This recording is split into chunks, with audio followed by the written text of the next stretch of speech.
Avec le mois de décembre très froid que l'on vient de connaître, plusieurs personnes se plaignent du coût de l'énergie au Nouveau-Brunswick, surtout lorsqu'on sait que les tarifs ont augmenté de 20 % depuis 2 ans. Mais la fiabilité du réseau est aussi critiquée. C'est qu'il y a régulièrement des pannes de courant chez nous. Pas plus tard qu'à la fin décembre, il y a d'ailleurs eu une grosse panne de courant où presque le quart de la population a été plongée dans le noir.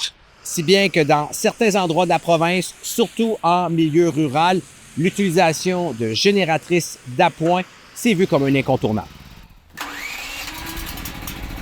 Le Nouveau-Brunswick est d'ailleurs l'une des provinces avec le plus de génératrices par ménage, selon Statistique Canada. Et c'est ici où le taux de possession d'une source de chaleur de rechange, comme un poêle à bois, est le plus élevé au pays. Et la raison est très simple à comprendre. Il y a souvent des grosses tempêtes ici qui mettent à mal notre réseau électrique. L'été, c'est le tonnerre, puis l'hiver, c'est le vent, puis la neige, les arbres tombent, puis en tout cas, ça arrive régulièrement.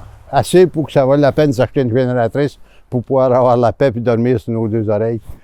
Parce que là, quand tu vends de l'électricité, tu perds 400 piastres de manger dans ton congélateur. Puis dans certaines régions, en plus de la météo, on s'inquiète de l'âge des infrastructures.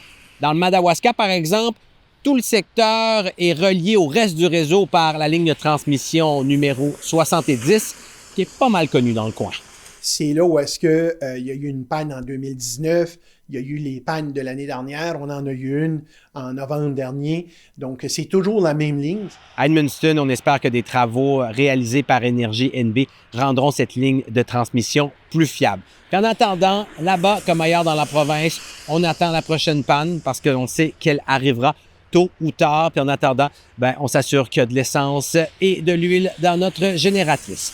Voilà, c'était votre vidéo journal. Pour d'autres nouvelles, consultez Intrépide.